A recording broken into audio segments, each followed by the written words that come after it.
నీ గుట్కా బుర్రలో ఇన్ని పిచ్చి ఆలోచనలు ఉన్నాయా? చదువురని చోట సన్యాసి అనుకున్నా, నీకు కూడా బుర్ర ఉందని పకోడి గడివి కాదని నిరూపించావు. నీ బుర్ర కన్నా నా బుర్ర బాగానే పనిచేస్తుందిలే కానీ మన జలగన్న చేతిలో ఇప్పుడు ఈ గజ్జలకు మూడింది, మామూలుగా ఉండదు. అయితే గజ్జలకి క్లాస్ పీగుతాడన్నమాట. జలగన్న క్లాస్ పీగుతాడో ఇంకేమన్నా పీగుతాడో నాకు తెలిసి అయితే చాలా సీరియస్గా ఉన్నాడు. 3 రాజధానులే తప్ప అమరావతి ఊసెత్తితే అగ్గి మీద గుగ్గిలం అవుతున్నాడు. ఈ గజ్జలు ఉన్న చోట ఉండకుండా ఎందుకు నోటి తొరదా? ఇంకా 3.5 సంవత్సరాలు ఉంది కదా, ఈలోపే రాజధాని గురించి ఎందుకు మాట్లాడాలి? మాట్లాడకుండా ఉంటే సరిపోతుంది కదా. గజ్జల స్క్రిప్ట్ రైటర్ మాట్లాడకుండా ఎలా ఉంటాడు? కాకపోతే ఈ గజ్జలకి నచ్చినట్లు రాసుకున్నాడు. ఏదో పైకి 3 రాజధానులు అంటున్నా కానీ నాకు కూడా అమరావతి రాజధాని అయితేనే బాగుంటుంది అనిపిస్తుంది. నీకేంది సత్యబాబు, మన పార్టీలో ఆల్మోస్ట్ అందరికీ అమరావతి మీదే కన్నుంది.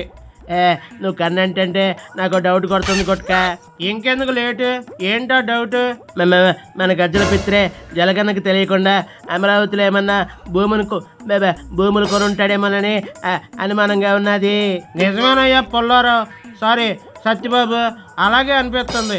అందులో భూబకాసురులు కదా మన వాళ్ళంతా.